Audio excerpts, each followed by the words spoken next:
ইলেকশনে আমাদেরকে ভোট চুরি করা হয়েছে।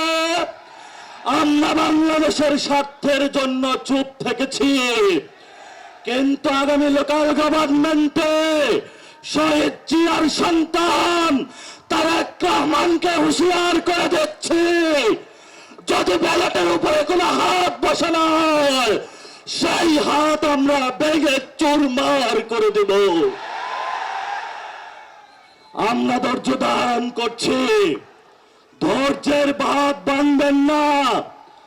একটা ভণ্ড প্রতারক মুনাফিক মানুষের কাছে প্রতিশ্রুতি দিয়েছে সংস্কার বাস্তবায়ন করবে, এখন সে মুনাফিকি চরিত্র ধারণ করে জনগণের সাথে গাদ্দারি করছে।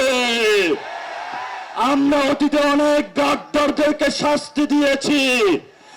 ইনশাআল্লাহ বাংলার মাটিতে যদি গণভোট বাস্তবায়ন না হয়, সংস্কার বাস্তবায়ন না হয়, বাংলার মাটিতে এদের বিচার হবেই হবে ইনশাআল্লাহ।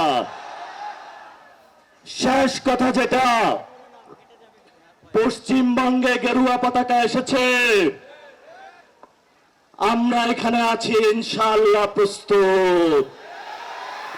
সবাই প্রস্তুত আছেন? হাত তুলে সবাই দেখান, সবাই প্রস্তুত আছেন? বাংলাদেশের মুসলমানরা কাউকে ভয় পায়? আমরা কাকে ভয় পাই?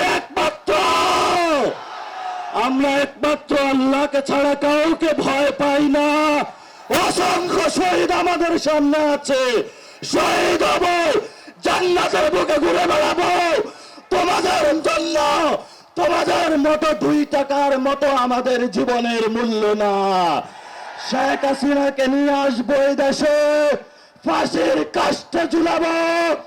তারা যেভাবে দেলোয়ার হোসেন সাইদি থেকে শুরু করে অসংখ্য মানুষকে বাংলাতে ফাঁসির কাস্টে ঝুলিয়েছিল, আমরাও তাদের বিচার করব ইনশাআল্লাহ। সীমান্তে হত্যা হয়, উনি বলে সবার আগে বাংলাদেশ, বলে জাতীয়তাবাদী, এটা ভুয়া জাতীয়তাবাদী। সীমান্তে হত্যা হবে, কোন জাতীয়তাবাদী বসে থাকবে, এমন জাতীয়তাবাদী বাংলাদেশে প্রয়োজন নাই।